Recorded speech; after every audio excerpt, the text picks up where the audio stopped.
আজকে আমার আজকে বলতে 21শে ফেব্রুয়ারি আমার নতুন ইউটিউব চ্যানেলের যাত্রা শুরু করার কথা ছিল।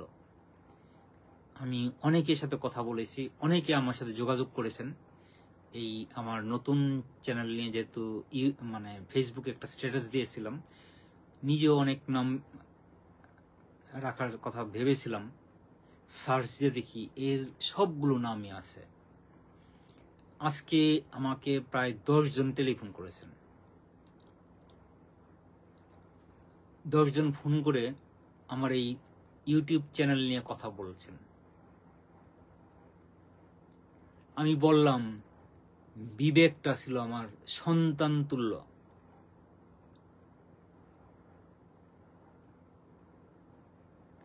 আমার প্রথম সন্তান মারা যায় জাপানেই। সেই সন্তানের বিকল্প হিসাবেই আমি বিবেক প্রতিষ্ঠানটা দাঁড় করিয়েছিলাম। কিন্তু কতিপয় মুখোশধারী মানুষরূপী অমানুষ আমার সেই বিবেক নাম নিয়ে কাজ করার বাধা হয়ে দাঁড়িয়েছিল। ভেবেছিলাম আমি সব বাদ দিয়ে দেব, এই বিবেক প্রতিষ্ঠানে রাখবো না। আমার একটা জাপানে কোম্পানি ছিল, ক্লোজ করে দিয়েছি। বিবেক কোম্পানি।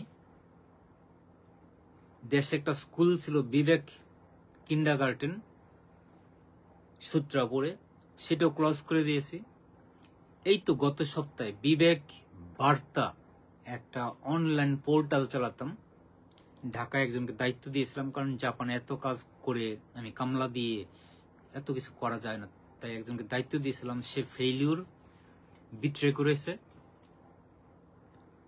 যে জন্য মনের দুঃখে বিবেক বার্তার অনলাইন পত্রিকাটা বা পোর্টালটাকে আমি ক্লোজ করে দিয়েছি। আমি ইউটিউব চ্যানেল করেছিলাম বিবেক টিভি নামে। যখন আমি ফেসবুকে স্ট্যাটাস দিলাম, এই স্ট্যাটাস দেখে আজকে অনেকেই ফোন করে জানালেন, আমার সাথে পরামর্শ করলেন। আমি বললাম যে আমি ফেইলিউর, আমি মেনে নিচ্ছি, আমি স্বীকার করছি। সবাইকে দিয়ে সবকিছু হয় না। আমার স্বপ্ন ছিল মানুষের জন্য করার, এই বিবেকের মাধ্যমে মানুষের বিবেককে জাগ্রত করার জন্য। এখন আমি হয়ে গেছি মানুষের কারণে বিবেকহীন। বিবেক বন্ধ করতে করতে যখন আজকের এই পর্যায়ে আসলাম, সবাই আমাকে বলল, দাদা আপনি এক কাজ করেন, যেটা দিয়ে হেরেছেন সেটাকে আবার শুরু করেন। আপনার ইউটিউব চ্যানেলটাই থাকুক বিবেক নামে, বিবেক টিভি নামেই চালান। আমরা আপনাকে যতটুকু পারি সাপোর্ট দিব। ঢাকাতে একটা টিম করেছি। আমার বিশ্বাস যারা ঢাকা থেকে আমাকে সহযোগিতা করবেন, তাদের এই বিগত 2 সপ্তাহ ধরে যে কথা বা আলোচনা চালাচ্ছি, তার পরিপ্রেক্ষিতে বলতে পারি আমি একটা খুব ভালো টিম পেয়েছি। তাদের নিয়ে আমি বিবেক ইউটিউব চ্যানেলটা চালাতে পারব। আপনারা আমার সাথে থাকবেন। সবার সাহায্য, সহযোগিতা, পরামর্শ একান্ত প্রয়োজন। 21শে ফেব্রুয়ারি, বাংলায় কেউ হয়তো বলবেন ফাল্গুন, তারিখটা এক এক ক্যালেন্ডারে বা যেভাবে বলেন ভিন্ন হতে পারে। আমি ফাল্গুন নাই বললাম, আমি ফেব্রুয়ারি হিসেবে ধরে নিলাম 21শে ফেব্রুয়ারি। আমার যতটুকু মনে পড়ে 1972 সনের কথা। Sunny Charles Rozario. Sunny uncle, কথা কি আমার ক্লিয়ার শোনা যাচ্ছে?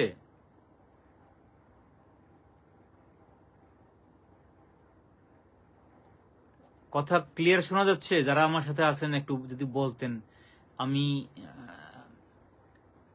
যেভাবে কথা বলতেছি যদি শোনা যায় তাহলে আমার কথা বলতে সুবিধা হবে।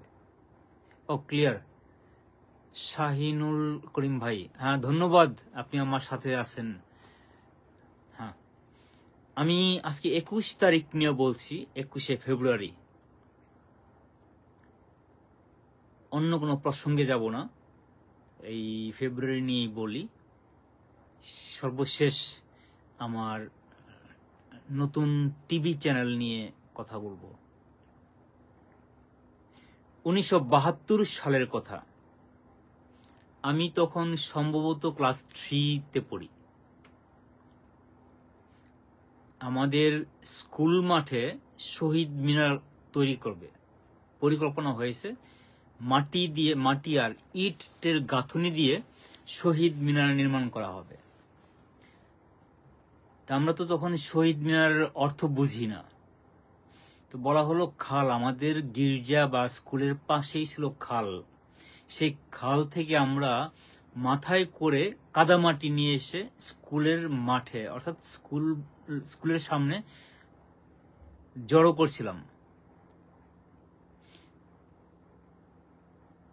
2 দিন পর, সম্ভবত 18-19 তারিখের কথা, এটা ফেব্রুয়ারি মাসের 18-19 তারিখ। তো 20 তারিখ আমাদের সেই শহীদ মিনার নির্মাণ করা হয়েছে। আলোচনা হচ্ছিল শহীদ মিনার, বাট সেই শহীদ মিনার অর্থ তখনও আমি জানি না। অনেক পরে আমি শহীদ মিনার অর্থ জানি, কিন্তু স্মৃতি রোমন্থন করছি আর কি। সেই 72 সনে আমার দেখা প্রথম শহীদ মিনার ছিল আমাদের এলাকায় কাদামাটি দিয়ে তৈরি করা আর ইটের গাঁথনিতে, যা আমরা মাথায় করে খাল থেকে কাদামাটি নিয়ে এসে তৈরি করেছিলাম। সে এক অন্যরকম পরিবেশ, পরিস্থিতি বা অনুভূতি। বলা হলো 21 তারিখ খুব সকালে সবাইকে গির্জায় উপস্থিত হতে হবে। গির্জা এবং আমাদের স্কুল পাশাপাশি, একই মাঠের মধ্যে, একই বাউন্ডারিতে, যে কারণে আমি গির্জায় বলছি। গির্জাতে উপস্থিত হওয়ার কথা ছিল। স্কুলের আমরা সবাই ছেলে মেয়ে একসাথে পড়তাম। তো আমরা যেন সবাই নিশান নিয়ে আসি। নিশান বলতে পতাকা। সাদা কাগজের মধ্যে আমরা জবা ফুল দিয়ে লাল করে, আশেপাশে কি পাতা আমার এই মুহূর্তে খেয়াল নেই, সবুজ করেছি। সম্ভবত জবা পাতা বা অন্য কোনো পাতা দিয়ে কাগজের চারদিকে সবুজ রং করে মাঝখানে গোল বৃত্তটা করেছিলাম। একটা ফুল আছে, ছিঁড়ে পিছন দিয়ে চুষলে মধুর মতো মিষ্টি রস বের হয়। এটাকে কি ফুল যেন বলে, আমি ভুলে গেছি নামটা। লাল হয়, লম্বা। আর জবা ফুল, এই দুইটা ফুলের মিশ্রণে ঘষে ঘষে আমরা পতাকা বানিয়েছিলাম। এই পতাকা নিয়ে আমাদের 21শে ফেব্রুয়ারি 1972-এর কথা সবাইকে, স্কুলের ছেলেমেয়ে সবাইকে পারলে অভিভাবক সহ গির্জায় উপস্থিত থাকতে বলছে। পাঠশোলার এক মাথায় আমরা সেই পতাকা মানে নিশান ভাত দিয়ে ঘষে ঘষে আঠার মতো করে, মানে ভাতটাই তো আঠা, সেই ভাতের আঠা দিয়ে পাঠশোলার এক মাথায় আমাদের ফুল আর পাতা দিয়ে ঘষে, রং তো নাই তখন, সে ফুল আর সবুজ পাতা দিয়ে ঘষে ঘষে বানানো নিশান বা পতাকা নিয়ে ভোরে খালি পায়ে গির্জায় যাই। এখন বাংলাদেশে আমাদের এলাকায় ততটা কুয়াশা পড়তে দেখি না। বাংলাদেশে কুয়াশা পড়ে আমি জানি, পত্রিকায় বা মিডিয়াতে আসে, বাট আমাদের এলাকায় এই সময়ে আগের মতো আর কুয়াশা পড়তে দেখি না। 72 সনে যে কুয়াশার কথা আমি বলছি, প্রচন্ড শীত। আর তখন কথা ছিল যে আমাদের সবাইকে খালি পায়ে যেতে হবে। কেন খালি পায়ে যেতে হবে? যে শহীদদের স্মরণে আমরা যেন খালি পায়ে যাই, এই ছিল আমাদের নির্দেশ। আমরা খালি পায়ে 21শে ফেব্রুয়ারি, আবারও বলি 1972 সালে প্রথম সেই শহীদদের স্মরণে বা শহীদদের স্মৃতিতে পথযাত্রা করি খালি পায়ে। আর শহীদ মিনার আমরা পুরো এলাকা, আমাদের এলাকা ঘুরে, খালি পায়ে ঘুরে প্রসেশন করে সেই বিভিন্ন গ্রাম, আমাদের গির্জায় যতগুলো গ্রাম আছে আশেপাশের 4-5টা গ্রাম ঘুরে আমরা সকাল সকাল মনে হয় 9টা-10টার দিকে এসে স্কুলে আবার জড়ো হলাম। আসার পরে আমাদের নিয়ে আবার এক মিশা দেওয়া হলো, গির্জায় প্রার্থনা করা হলো। সেদিন আমার যতটুকু মনে আছে, মনে পড়ে, আমার ধর্মমা পুরো পথযাত্রা, পুরো প্রসেশন হাউমাউ করে কান্নাকাটি করছে। সে দৃশ্য আমার এখনো চোখে ভাসছে। আমি আমার জীবনে দেখা বা পালন করা প্রথম প্রথম 21শে ফেব্রুয়ারির কথা বলছি। আমার ধর্মমা, যাদের ধর্মমা সম্বন্ধে ধারণা আছে আমি জানি না কাদের নেই বা কাদের আছে, ধর্মমা এই কান্নাকাটি করার কারণ হলো আমার ধর্ম বাবাকে পাক সেনারা লাইন করে গুলি করে মেরেছে। একদম শুরুতেই, লাইনের শুরুতেই আমার ধর্ম বাবা ছিলেন। এটা ডিসেম্বর বিজয়ের কিছুদিন আগে, ডিসেম্বরে মারা যায়। কিন্তু যেহেতু শহীদ, আমার ধর্ম বাবাও শহীদ, আর ভাষার জন্য যারা শহীদ হয়েছে তখন এটা আমি আলাদা করতে পারি না। আমি জানতাম বা এটা ধারণা আর কি, ধারণার কথা বলছি যে 1972-এ আমরা প্রথম যখন শহীদ দিবস উদযাপন করি, খালি পায়ে প্রসেশন করে শহীদ মিনারের কাছে গিয়ে আমরা ভক্তি শ্রদ্ধা নিবেদন করি ফুল দিয়ে, সেটার কথা বলছি। তখন আচ্ছা, পান্না নকরেক লাইভ দেখছেন, ধন্যবাদ সাথে থাকার জন্য। তো আমি আমার সেই প্রথম শহীদ দিবস উদযাপনে আমার ধর্মমাকে কান্নার বিষয়টি বলছি যে আমার ধর্ম বাবা, তার চেহারা আমার মনে নেই, বাট ঘটনা মনে আছে, অনেক কিছু মনে আছে আমার ওই সময়কার। তো জানলাম যে সেই 16 ডিসেম্বর যখন বিজয় হয় তার কিছুদিন আগে আমাদের গ্রামে পাক সেনারা ঢুকে অনেক মানুষকে জড়ো করে একসাথে লাইন করে গুলি করেছিল। কেউ লাফিয়ে খালে পড়েছে, কেউ গুলি খেয়ে পড়ে গেছে বা এরকমই। কাউকে আবার সেই গুলির পরে যখন পড়ে গেছে, গুলি খেয়ে আহত হয়ে কাতরাচ্ছিল, তাদেরকে খুঁচিয়ে মেরেছে, অনেককে ছেড়ে দিছে। তাদের অনেকে আবার জীবিত আছেন। যেমন আমাদের এক স্কুল টিচার ছিলেন উষা কস্টা, তারা 3 বোন সম্ভবত গুলি খেয়েছিলেন ওই যাত্রায়। আমার ধর্ম বাবার পিছনে তারা ছিলেন, যে কারণে গুলি লেগেছে, মারা যায়নি। তো ওই দিন কয়জন মারা গেছে আমি ঠিক বলতে পারবো না, বাট আমার ধর্ম বাবার কথা মনে আছে। তো ওই দিন আমাদের গ্রামে সাদিয়া সুলতানা, ধন্যবাদ এমি, সেদিন আবার বঙ্গবন্ধুর মন্ত্রিসভার বা শেখ মুজিবের মন্ত্রিসভার খাদ্যমন্ত্রী ফণীভূষণ মজুমদার, আপনারা যারা বয়স্ক আছেন এখন দেখছেন কিংবা পরে আমার লাইভটা দেখবেন, তাদের উদ্দেশ্যে বলছি যে প্রথম মন্ত্রিসভার খাদ্যমন্ত্রী ছিলেন ফণীভূষণ মজুমদার। আমাদের এলাকায় আসছিলেন, আমাদের স্কুলে আসছিলেন। এসে আমাদের সেই বিজয় দিবস উপলক্ষে বা শহীদ দিবস উপলক্ষে আলোচনা সভায় বক্তব্য রেখেছিলেন। অনুষ্ঠান শেষে উনি আমাদের বাড়িতেও এসেছিলেন, আমরা কাকা কাকা ডাকতাম। তো এরপরে আমি এই শহীদ দিবস উপলক্ষে কবিতা লিখেছিলাম। এটা 72-এর কথা বা 2-1 বছর পরে হবে, 1 বছর পরে হবে, 73 কিংবা 74-এ স্কুলে বলা হলো। আর আমার ধর্মমা, যার কথা বললাম যে তার স্বামী অর্থাৎ আমার ধর্ম বাবা মারা গেছেন, তো আমার ধর্মমা আমার ধর্মের ক্লাস নিতেন, সম্ভবত ধর্ম ক্লাস বর্ণ কিছু। উনি বলছিলেন যে কবিতা লিখে নিয়ে যেতে। তখন আর কবিতা কি, ওই ছড়া মিলাতাম শহীদ দিবস বা 21শে ফেব্রুয়ারি নিয়ে। তা আমার বোনরা লিখে দিছে, ভাই লিখে দিছে, আমি নিজে লিখেছি। পরে এ থেকেই নিজের স্বরচিত কবিতা কিংবা ছড়া বা বোনরা লিখে দিছিল, সেগুলো আমি পাঠ করছি, আমার মনে আছে। এরপরে সম্ভবত 78, যদি ভুল না করে থাকি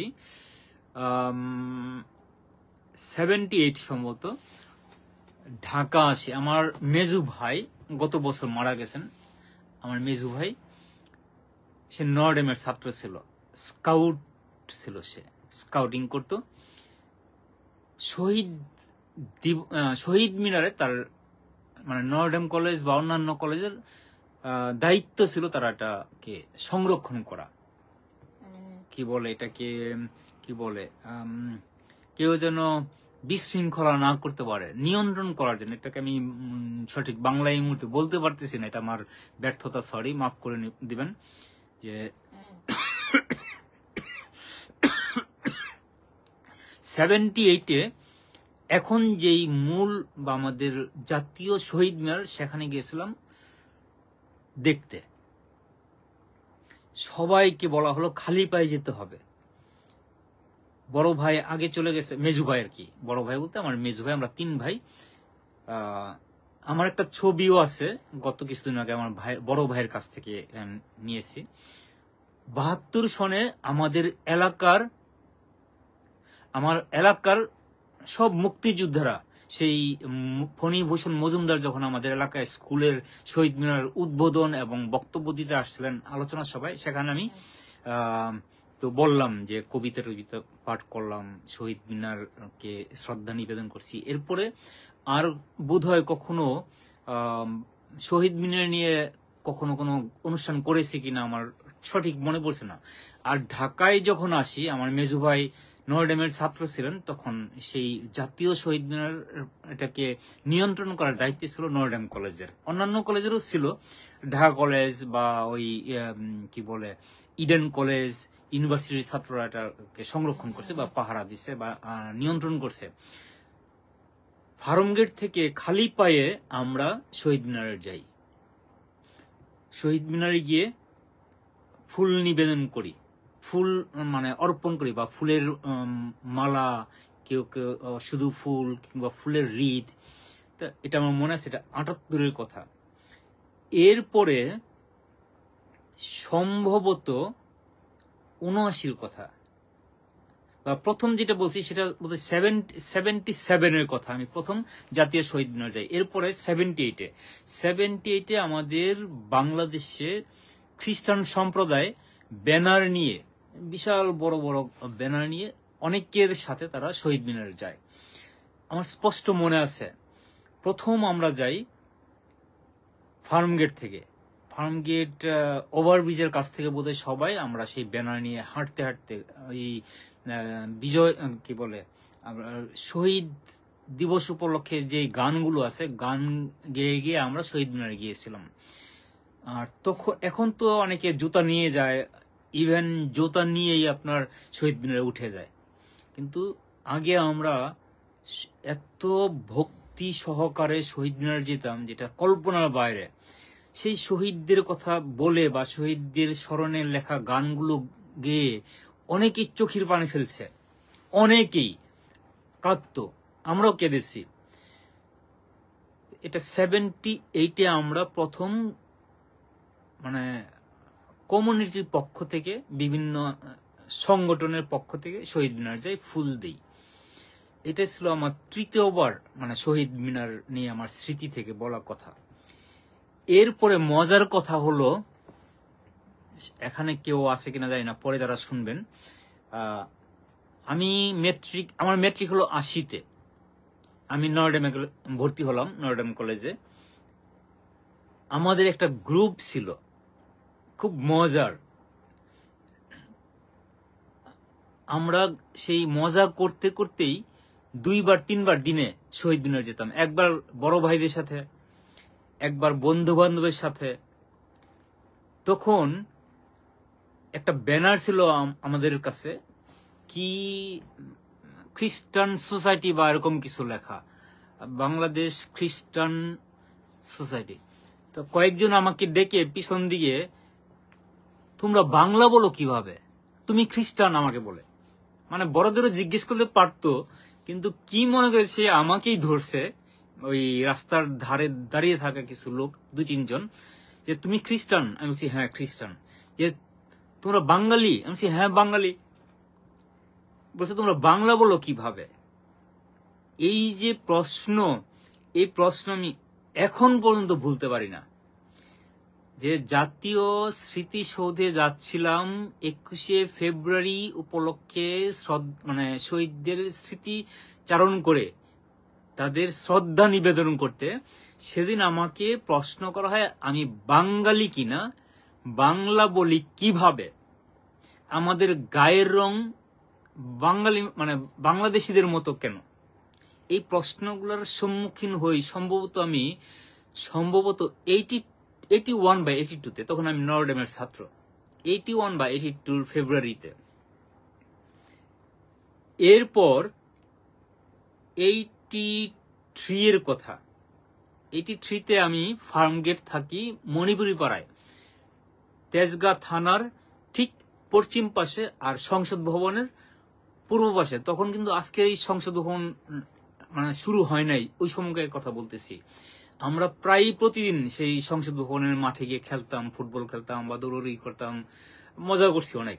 এবং ভিতরে যেতাম বলতে সংসদ ভবনে কাজ করতেন আমারই ফ্রেন্ডের বাবা ইঞ্জিনিয়ার ছিলেন, তার বদৌলতে অনেক সময় ভিতরে ঢুকে যেতাম, ভিতরে গিয়ে খেলাধুলা করতাম, হই হুল্লোড় করতাম। তো ওই সময়কার কথা বলতেছি। আমরা প্ল্যান করলাম শহীদ মিনার যাব, এলাকার বন্ধুরা, ফার্মগেট মণিপুরি পাড়ায় আমাদের একটা গ্রুপ ছিল, খুব ফাজিল গ্রুপ। ফাজিল বলতে মানে খুব মজা করছি, আমার জীবনে বোধহয় এত মজা কখনো করিনি। এই গ্রুপটে আমরা এরশাদের আমলে অনেক মানে আন্দোলন করেছি, ইট পাটকেল মেরেছি, আর্মিদের সাথে পাল্টা ধাওয়া করেছি। আবার রাশেদ খান মেননের অফিসে গিয়ে প্রতি সপ্তাহে গান করতাম, শহীদ মিনারে গিয়ে গান করতাম। আমাদের আরিফুল হক, তারপর কামাল লোহানী আমাদের গানের প্রশিক্ষণ দিতেন। কামাল লোহানী, তারপর আরিফুল হক, অনেকের কথাই ভুলে গেছি এই মুহূর্তে। আমরা এই গানের চর্চা করতাম হলো রাশেদ খান মেননের অফিসে পল্টনে। আর আমাদের গানের নেতৃত্ব দিতেন সেই জাহাঙ্গীরনগর ইউনিভার্সিটির কয়েকজন ছাত্রনেতা। আবারও বলি, জাহাঙ্গীরনগর ইউনিভার্সিটির কয়েকজন ছাত্রনেতা আমাদের গানের লিড দিতেন। আমরা তখন এই জাতীয় শহীদ মিনারে ফুল দিতে যাই বা অনুষ্ঠান করি। আবার এমনও হয়েছে এরশাদের আমলে আমরা ট্রাকে করে ঢাকা শহরে এই 21 উপলক্ষে 1 সপ্তাহ প্রোগ্রাম করতাম, ঘুরে ঘুরে সেই 21-এর গান কিংবা এরশাদের পতনের আন্দোলন, বিচারপতি তোমার বিচার করবে যারা, আজ জেগেছে সেই জনতা, মানে এই গানগুলো আমরা গাইতাম আর কি। আবার ফিরে আসি এই এরশাদের আগের অবস্থার কথা। 83 সম্ভবত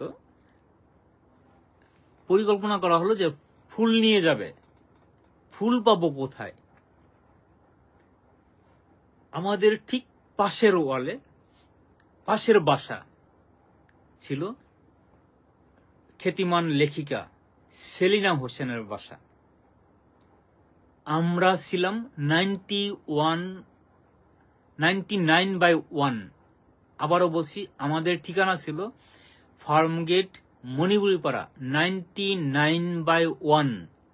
আর সেলিনা হোসেন, আমরা তাকে ভাবি ডাকতাম, সেলিনা হোসেন ছিলেন আমাদের পাশের বাসায়, তার বাসার নাম্বার ছিল 99, আর আমাদের হলো 99/1।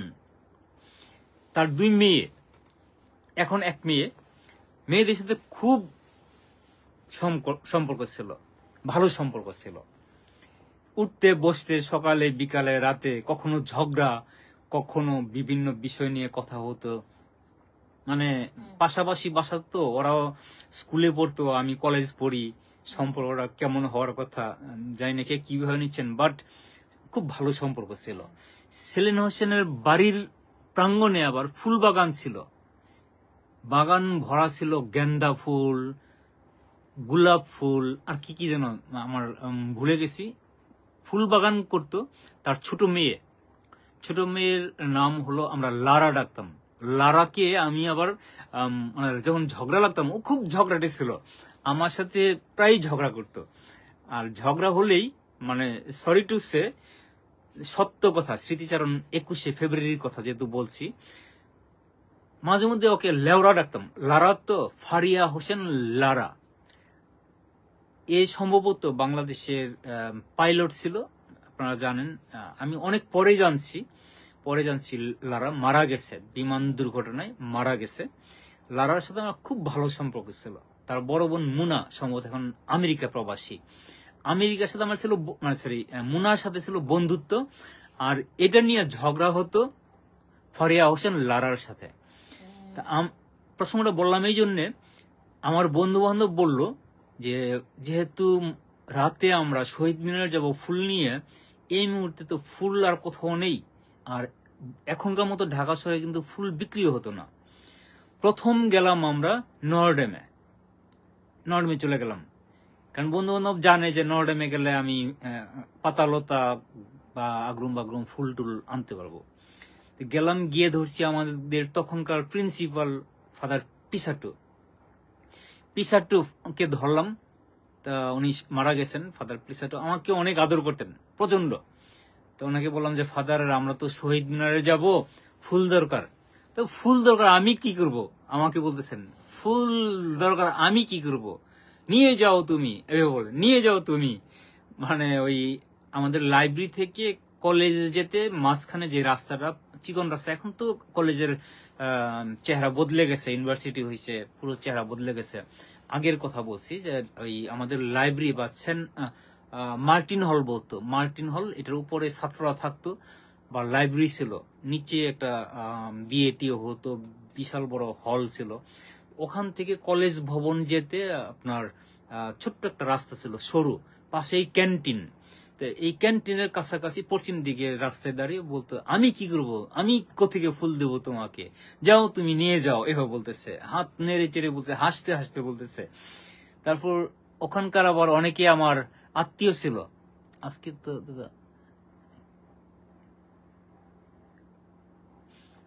ও আচ্ছা, তো নরডেমের অনেক স্টাফই আবার আমার খুব ক্লোজ ছিল, পরিচিত তো অবশ্যই।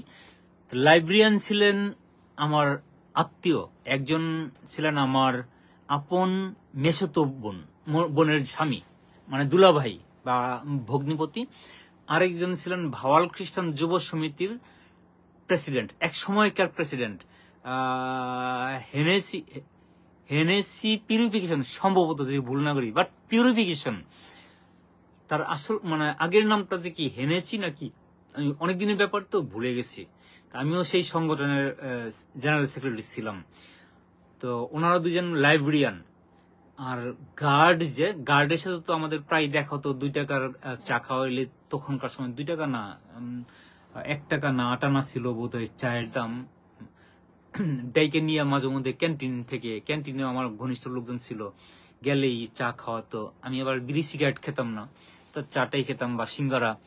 মাঝে মধ্যে ওই লাইব্রেরিয়ানকে ডেকে নিতাম, কিংবা আমাদের যে সাইকেল পাহারা দিত গার্ড, মানে আমাদের কি বলে কলেজের গেটে দারোয়ান, যদি বাংলায় বলি দারোয়ান সম্ভবত, তার সাথে আমার খুব ভালো সম্পর্ক ছিল। তাকে বললাম যে আমাদের ফুল দিতে হবে, দেখছে ফাদারের সাথে কথা বলতেছি, ওই দেখাই তারা করছে কি, ডেকে নিয়ে বলছে কতগুলো নিবে। তো আমি বলছি দেও না, একটা ফুলের রিত বানাবো যতটুকু। তখন গার্ড করলো কি, এসে ওই কোমরে গামছা বেঁধে গাছে উঠে গেছে। এটাকে কি গাছ বলে, নরডেম কলেজে অনেক গাছ আছে, বিদেশি গাছ টাছ আছে, আমি নামগুলো বলতে পারতেছি না। তো আধা ঘন্টা দেখছি ঘুরে ঘুরে বিভিন্ন গাছ থেকে পাতা লতা কেটে আমাকে দিয়ে দিছে। সেই পাতা লতা নিয়ে আমরা আবার গেছি রিক্সায় কত নিত আমার ঠিক খেয়াল নেই, 5-6 টাকা বোধহয় নিত।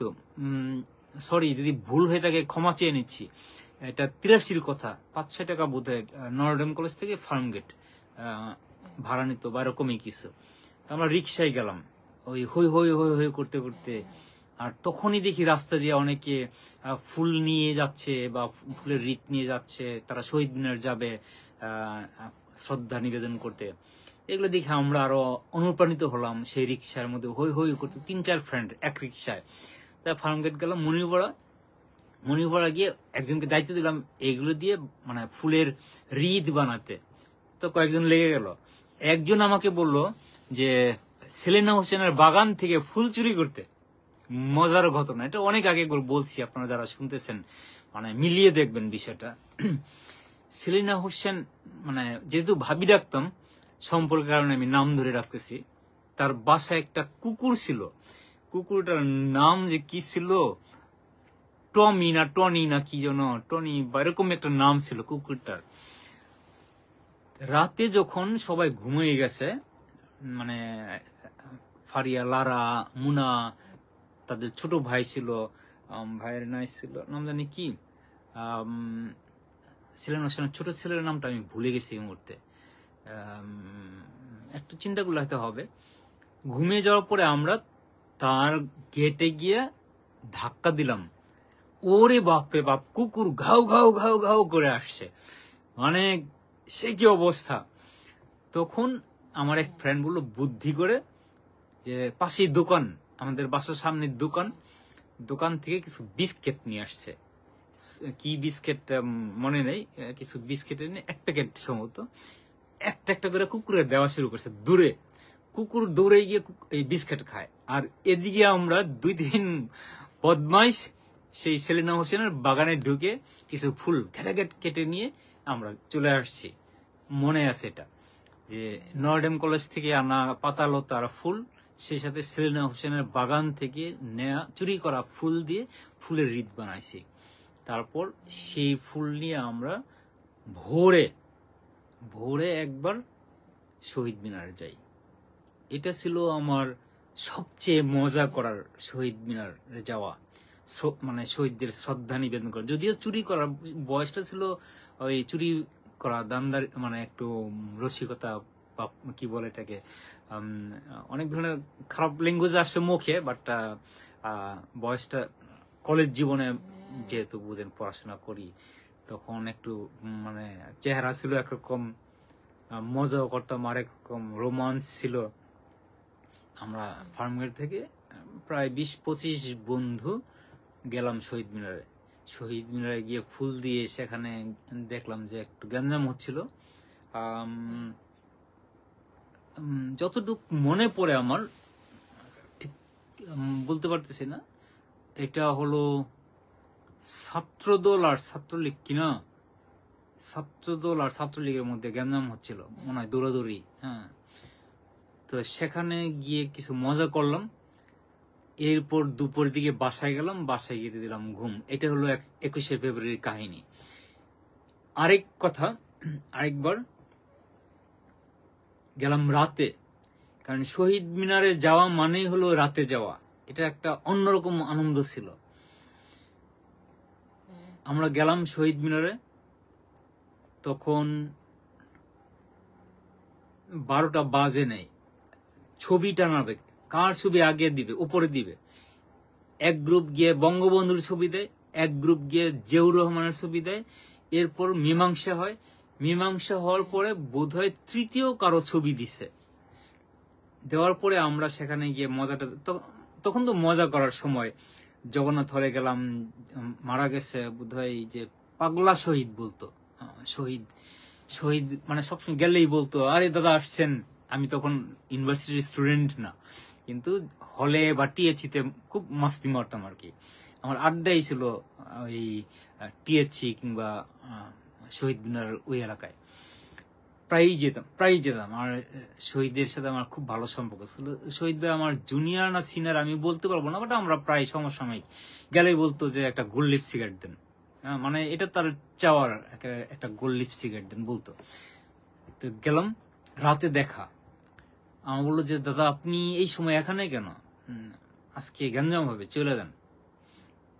রাতের কথা, 11টা, সম্ভবত 11টা, 11:30 বা 11:30 বাজে নাই, তার আগেই বলার কিছুক্ষণ পরে ধাপ করে সম্ভবত ককটেল ফাটছে।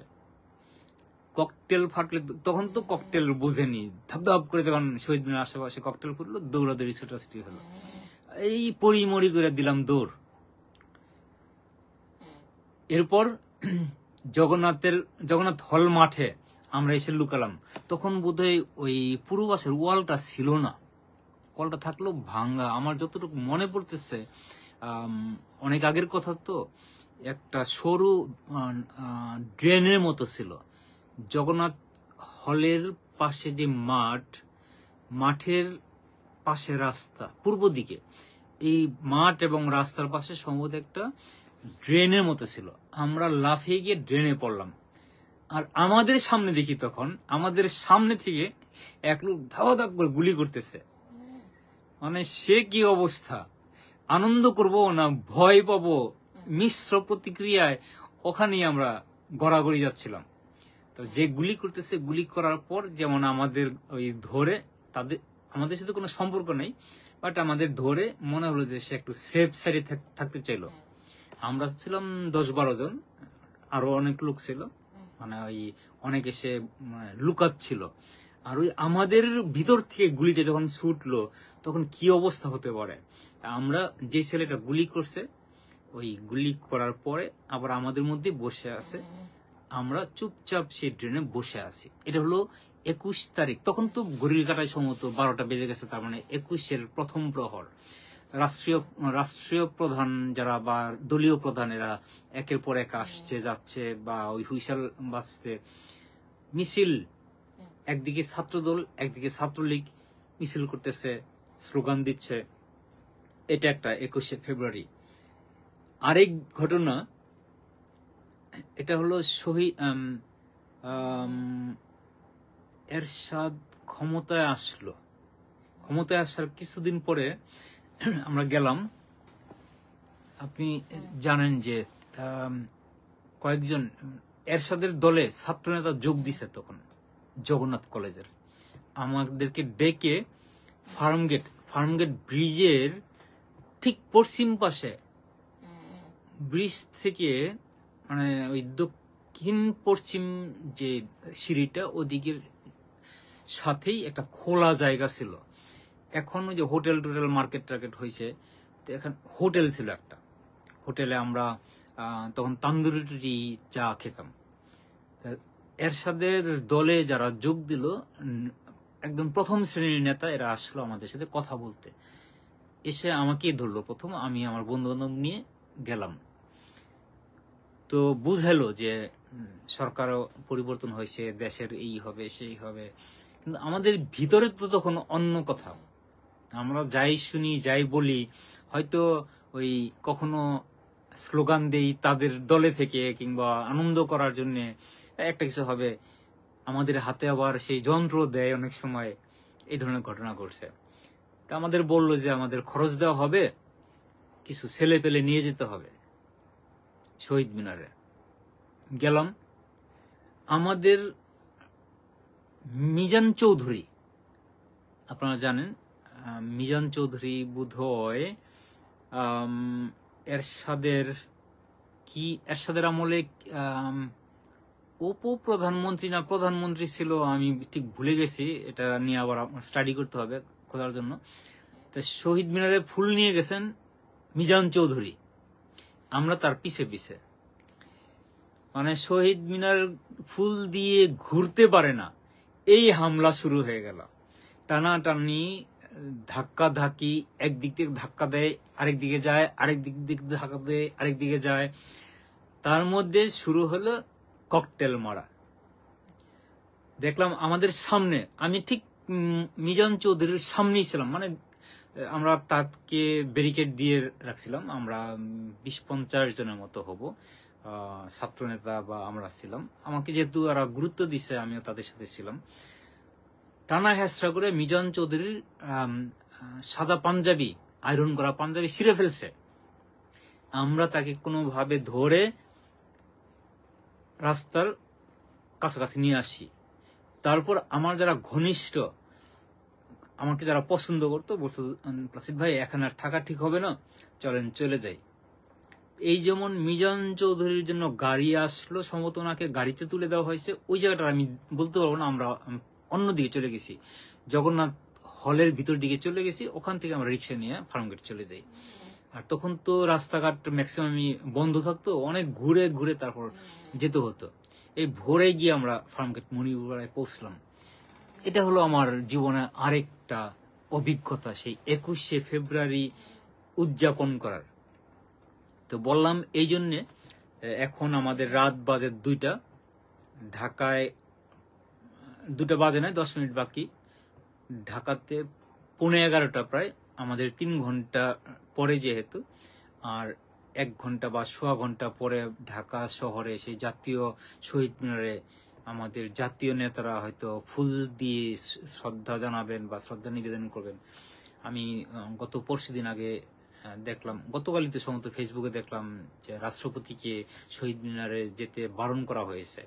এখন কারা যাবে না, কারা নিয়ন্ত্রণ করবে সেটাও জানি না, করুক, যেটা মনে হয় সেটা, ওটা নিয়ে আর বলার কিছু নেই। আজকে আমি আমার এই স্মৃতিচারণে অন্য কিছু বলবো না, জাস্ট আমার ছাত্র জীবনে বা বাংলাদেশে থাকা অবস্থায় শহীদ মিনারে খালি পায়ে গিয়ে সেই নিশান হাতে, কিংবা বাংলাদেশের জাতীয় পতাকা, ঢাকায় যখন আসছি বড় হয়ে তখন জাতীয় পতাকা নিয়ে কিংবা ব্যানার নিয়ে শহীদ মিনার যেতাম, সেই স্মৃতিগুলা মনে পড়লো সেই আওয়ামী আমলের কথা, মনে পড়লো বিএনপি আমলের কথা, মনে পড়লো সেই জাতীয় পার্টির আমলের কথা।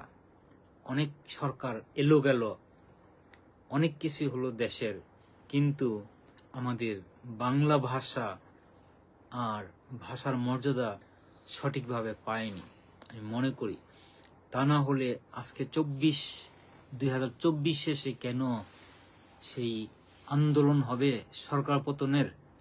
হতেই পারে সরকার পতনের, কিন্তু পতন করার পর সেই আন্দোলনকারীরা বলল যে বিপ্লব হয়েছে। সেই পাকিস্তানের উর্দু নিয়ে নাচানাচি, পাকিস্তানের